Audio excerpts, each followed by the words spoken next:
I wanted to share with you in about 10 minutes sort of my own view of where the future network might lie and what the drivers are that are going to get us there, and then spend maybe about 10 to 15 minutes trying to translate that into some ideas, not a complete set, but some ideas of what that might enable developers to really do and how that could change the kinds of tool sets that we have and can work with.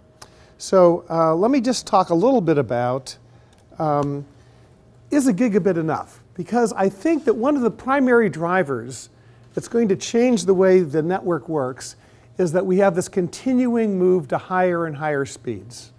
We've seen that continue. I see no reason to see that's going to stop. What I do see happening is that we've got uncompressed HDTV is already more than a gigabit. We've got medical images using DICOM format, about 6 gigabits if you're going to do 1080p and 120 hertz. That's certainly what the new medical imaging stuff is doing. The Red One camera you see the picture of over there, about 10 gigabits per second if you're going to go and take that signal uncompressed. And you saw that the 4K video things that were announced at the last CES show are going to run even higher rates than that. And there are already YouTube videos that you can get at 4K. If you have a 4K set, you can now watch YouTube videos at 4K.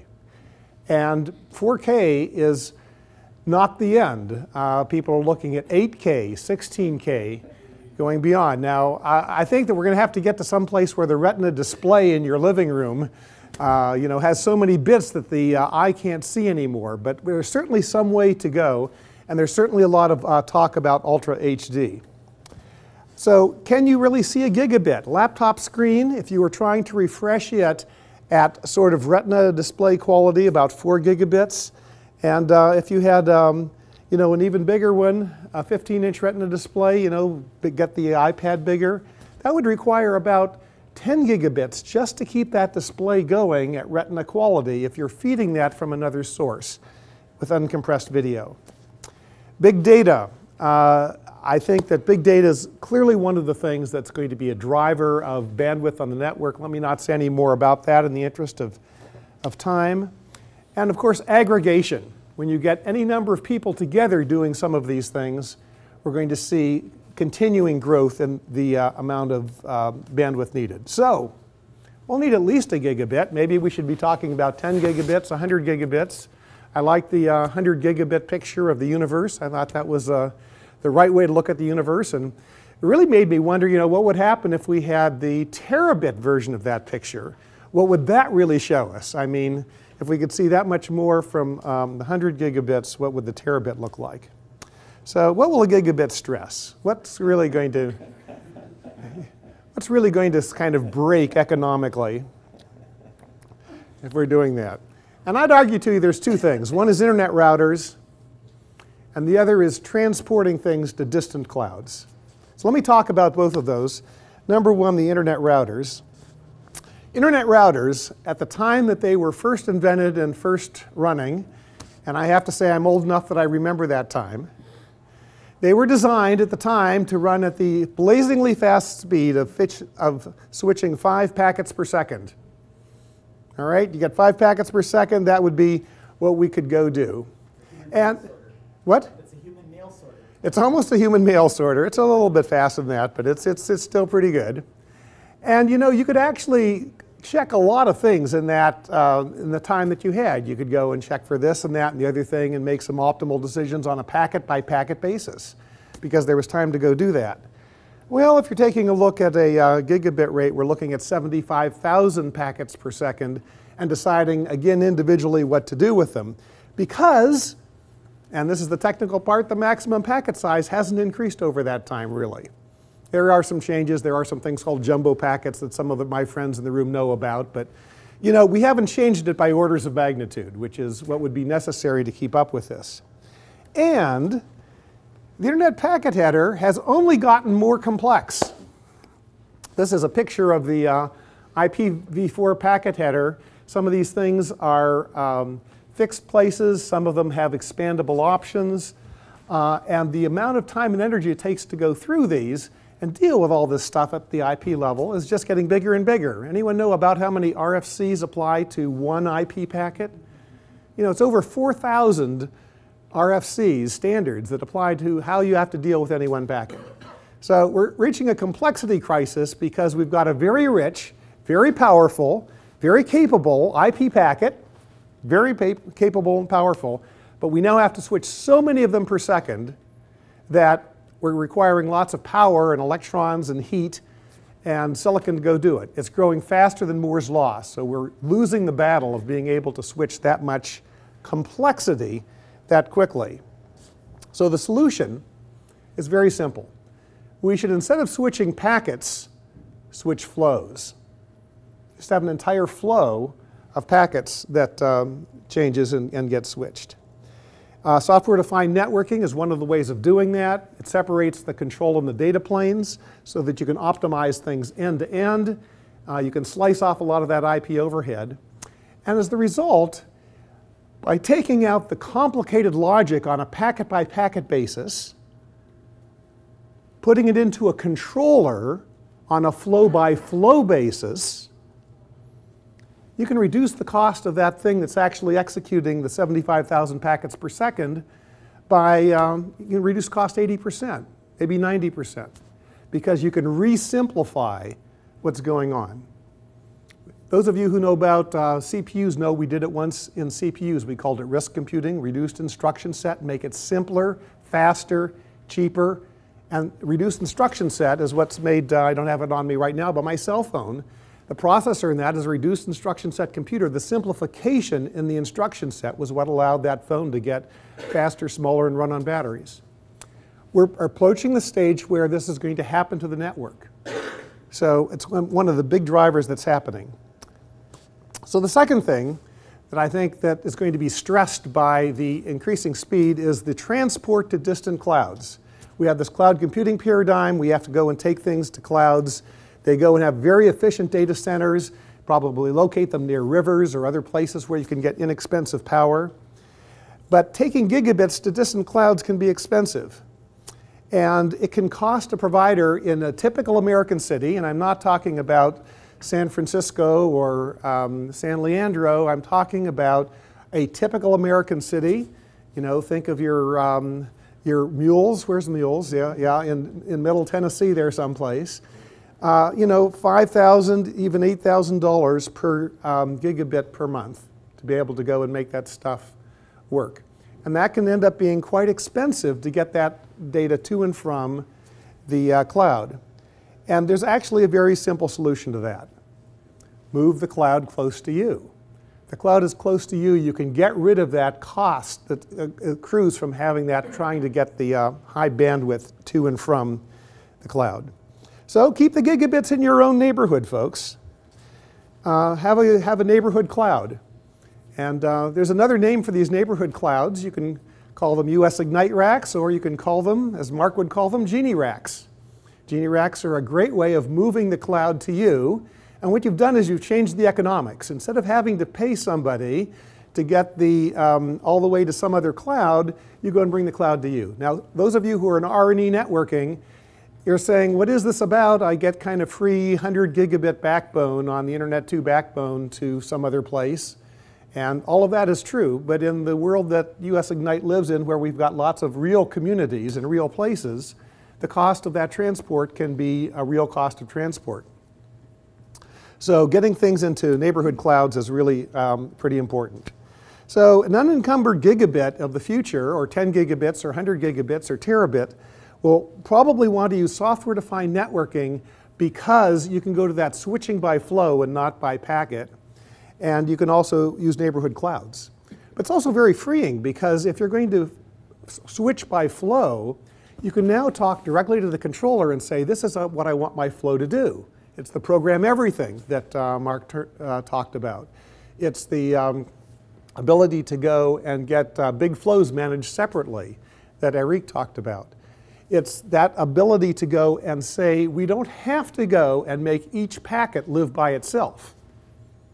We can go and make the flow live and do the important stuff.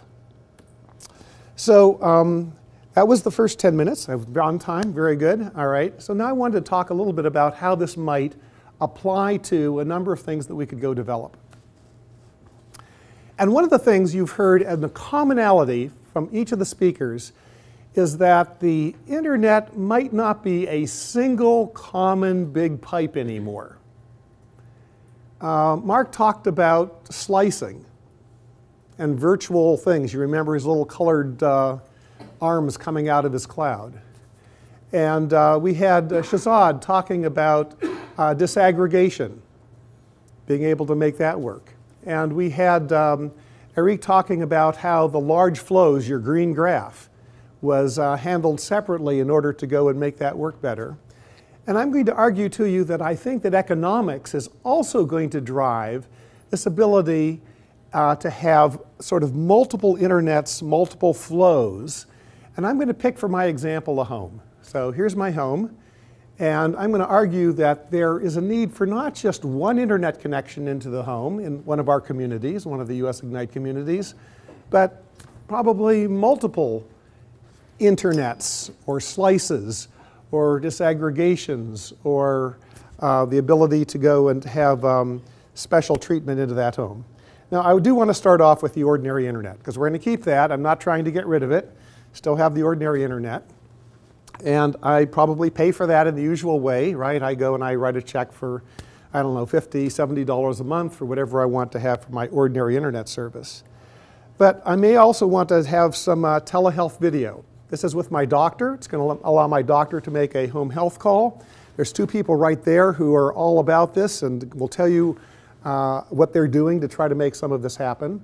But I think of this as a dynamic flow that gets created for 15 minutes for that purpose. It might be much bigger than my normal ordinary internet. I might be paying for only 20 megabits of ordinary internet, but this might be 200 megabits that I'm using for the telehealth video. And maybe my healthcare provider pays for this. Maybe it's billed in a different way.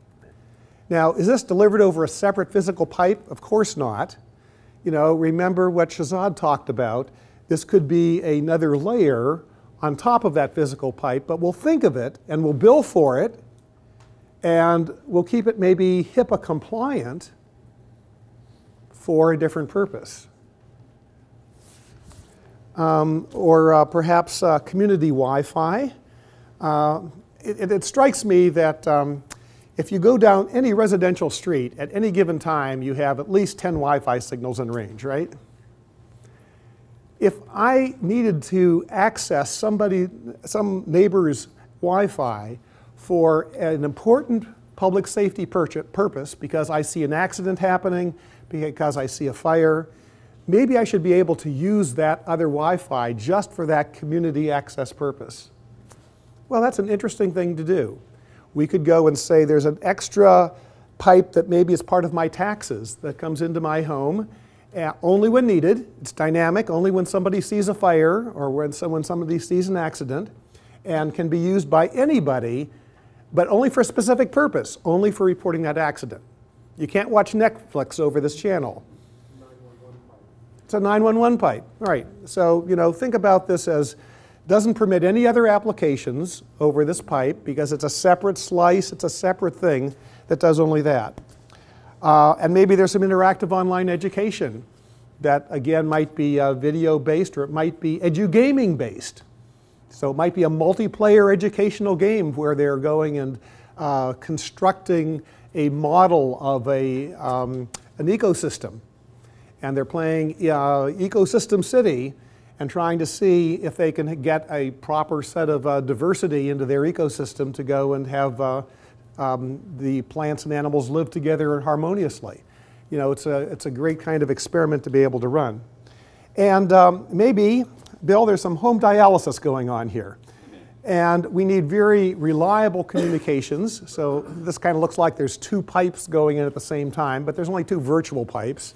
I realize if they dig up the backhoe for that one house, it'll probably go offline. But the basic idea is that this connection is unlike the others in that it's designed to be very reliable, and the kind of service it gets is this very reliable service.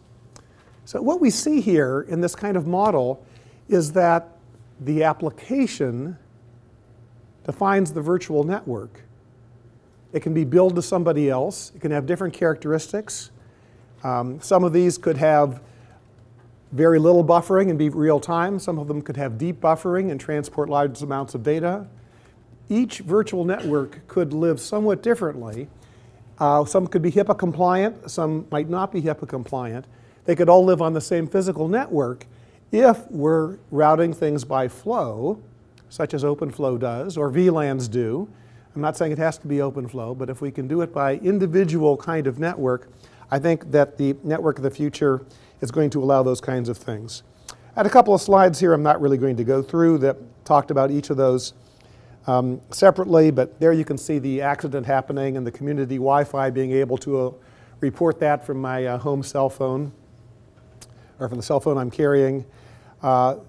This is the low-cost, low-quality video versus the high-priced, high-quality video. And this conundrum has now been broken by the notion that we could use additional bandwidth instead of either high-cost compression chips in order to have, in this case, an interactive online education experience at high quality and low cost. At least these guys and maybe some others in the room can tell you about how that's done. They can do it much better than I can. There's the dialysis machine bill that the person is on. So those are some of the things that could be application-defined network characteristics that your application could ask for. What is the API that you can use today to say, give me a network connection of this speed and this reliability and so forth?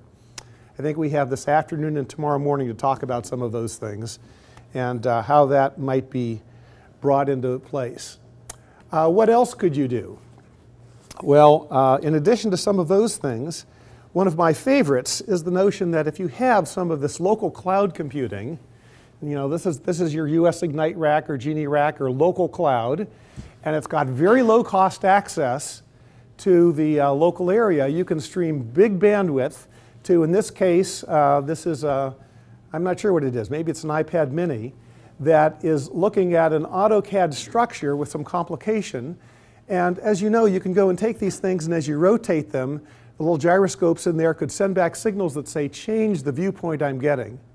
And you could go and take this structure, and you can imagine kind of walking around it, carrying your tablet, and seeing the view change as you walk. And in order to do that, the device is not capable of, in itself, being able to re-render that based on the structure in that time period, but with big enough bandwidth back to a server rack, you could do that. You could actually make that happen. And in fact, this is also the technology behind, as Mark pointed out in the first speech, some of the Prasad Kaliam work on the virtual desktop. Yeah, I like to think of it as the virtual handheld window into a simulation or something else that's going on. So this is another kind of application, I think, that the new networking is going to really permit and make good things happen. And here's an edu-gaming, multiple player edu-game. I think actually I outlined one for you in words that was sort of just as good as that. So what tools do you have to already be able to make some of these things happen? If you want something that's programmable, which we heard about from Mark, and real time and dynamic and gigabit and low latency and on demand, if we want these things to happen, how can we do them? You have a couple of choices for what you can actually do easily today. One is that there are these things, you can get switches and routers and networking from a number of vendors that either have proprietary and or open standard APIs that permit many of the things that we've all been talking about this morning to actually go work today. Some of the APIs that are proprietary are quite powerful. I think there's a growing power in the OpenFlow and the other open APIs that are available. You can just do that in your lab. Second thing you can do is if you'd like something that is more than just can fit in your lab, you can talk to Mark, and there's a Genie mesoscale test bed that allows you to go and program most everything on a fairly large scale. That's another option that you've got. But let's say you want to have just a small scale. Well, what I've done is I've got a Netgear N600. I've flashed it with the OpenWRT software, and I have an OpenFlow capable device in my home that I'm using to keep all my home flows separate. So I had a problem where I was running my television using silicon dust boxes talking to my Windows Media Center. That was interfering with my voice over IP telephony, and I needed to separate those flows. So I got my N600 to go and put those on separate flows, keep them distinct from each other so that the video doesn't go and get in the way of the voice over IP. And I did that by inserting a few rules on port 6677, which is the OpenFlow programming port, on the N600 router. So you can do that too. You could even get 2 or 3 or 4 of these things. They only cost $100 and some each, and you can do it in the small. So there's lots of options for ways that you can take and program the network to do interesting things. And by the way, the OpenWRT is based on all open source software, so if you'd like to insert a new module, you can go do it. Yet another way is how many folks have a Linux v3 installed someplace? Not too many, a couple of folks. Open vSwitch is a standard part of that Linux 3.3 distribution. So you can just get some standard Linux boxes.